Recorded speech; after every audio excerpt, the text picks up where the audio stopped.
నిజాన్ని బయట పెట్టడానికి ప్రయత్నించిన నిజాయితీపరుడైన ఒక జర్నలిస్ట్ ఎలాంటి పరిస్థితులు ఎదుర్కోవాల్సి వస్తుంది అనేదే ఫస్ట్ ఆఫ్ పార్ట్గా ప్రేక్షకుల ముందుకు వస్తుంది.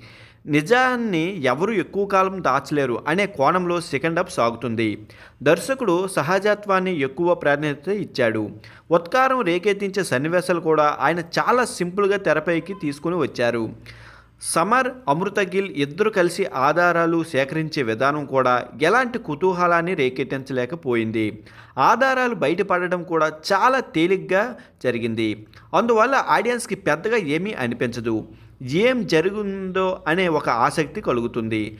ఈ సంఘటన ఎందుకు జరిగింది, కారకులు ఎవరు అనేది ఆడియన్స్లో ఆసక్తించి రేకెత్తించే ప్రశ్న.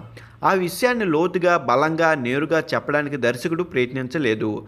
సాధ్యమైనంత వరకు లైట్గా ఆ విషయాన్ని టచ్ చేయడానికి ట్రై చేయడం కనిపించింది. అందువల్ల కేరళ స్టోరీ, కాశ్మీర్ ఫైల్ తరహాలో ప్రేక్షకులు ఈ సినిమాని మెప్పించలేకపోయారు. ఈ కథలో ప్రధానమైన పాత్రలు మాడే, విక్రాట్ ముస్సే, రిటి డోగ్రా, రాశి ఖన్నా ఆ పాత్రలు పోషించారు. ముగ్గురు కూడా తమ పాత్రలకు న్యాయం చేశారు. మిగతా పాత్రలు అలా వచ్చి ఇలా వెళ్ళిపోతూ ఉంటాయి.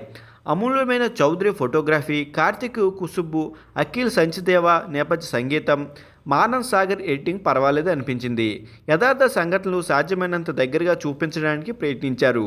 ఆయు సన్నివేశాలు సహజత్వంలో ఆవిష్కరించడం అవసరమే. అయితే అవి ఆడియన్స్కి కనెక్ట్ కావాలంటే ఇంట్రెస్ట్గా డిజైన్ చేసుకుని తెరపైకి తీసుకుని రావాల్సి ఉంది. అలా జరగకపోవడం వలన ఎమోషన్స్ వైపు నుంచి ఈ సినిమా ఆడియన్స్ను పట్టించుకోలేకపోతుంది. ఒక్క మాటలో చెప్పాలంటే ఈ సినిమా ఒక మాదిరిగా అనిపిస్తుంది.